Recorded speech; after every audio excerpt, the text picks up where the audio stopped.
Paparazzi Magazine. Aaliyah, what could have been? Unfuckwittable. Still the queen. Unfuckwittable. Aaliyah. This is why she's unfuckwittable.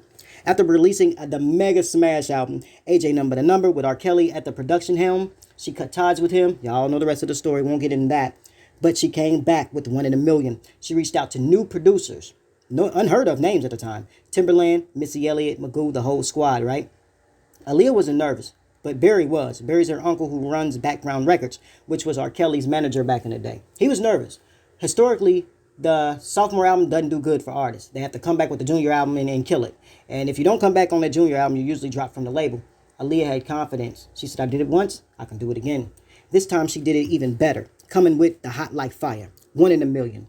A Girl Like You, If Your Girl Only Knew, Choosy Lovers, Got to Give It, 4-page letter, one of my favorites, man. Everything's gonna be all right, giving you more.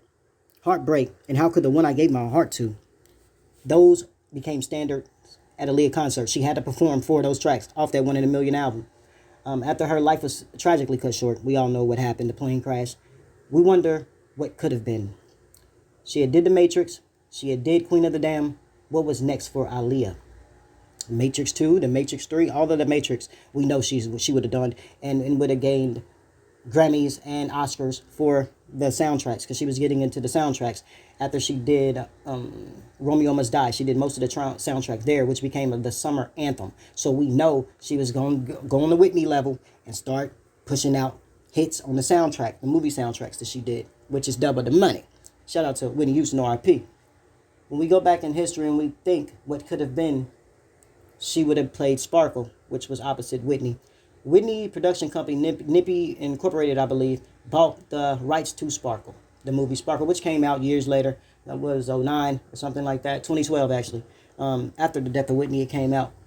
Aaliyah was supposed to play Sparkle. Whitney was supposed to play the big sister. Whitney at the time said she was feeling like, how can I play her big sister? I'm kind of, you know what I mean? It didn't look right. So they waited. She was the Sparkle. That movie, I think Jordan Sparks did a great job, but I think, come on, y'all, Aaliyah would have murked that part. She just would have murked it, right? We can all agree to that.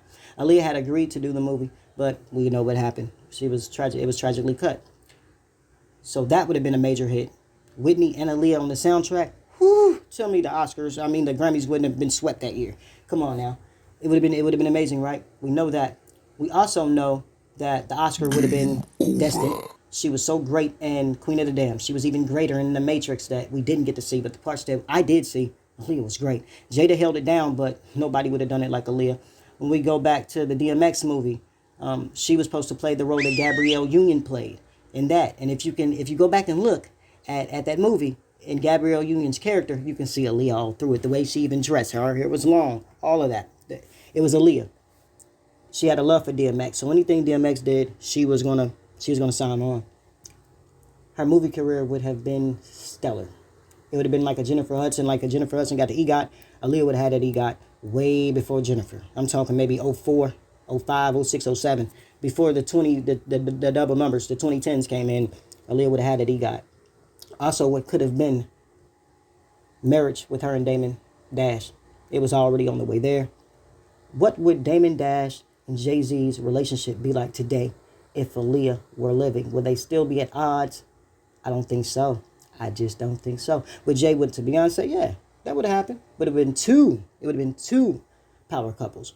And honestly, in my heart, I believe that Dame and Aaliyah would have been bigger. You got to think about it. Dame was a businessman. After Aaliyah died, he took a nosedive. Everything that he did took a nosedive, and rightfully so. Aaliyah wasn't there. The love of his life had left. They would have been bigger than J and B, for the reasons that Dame lost his brain for being a businessman. He had to regain that. Aaliyah would have been the number one lady in music and film. Beyonce is great. We love B. We love J. But they would have been a step above. They had already been started. They already had started. Beyonce was still in the Destiny's Child, still trying to make her way. Aaliyah had made her way. It would have been interesting to see in 2022 what could have been. But since we'll never know, unless you live in an alternate universe, and you write me and tell me what happened. But other than that, we love Aaliyah. We thank Aaliyah for her contributions to the music. It was incredible. But we often think what could have been. But we do know what was, and that she was the greatest all time. Naparazzi, unfuckwittable for June and July. Be blessed.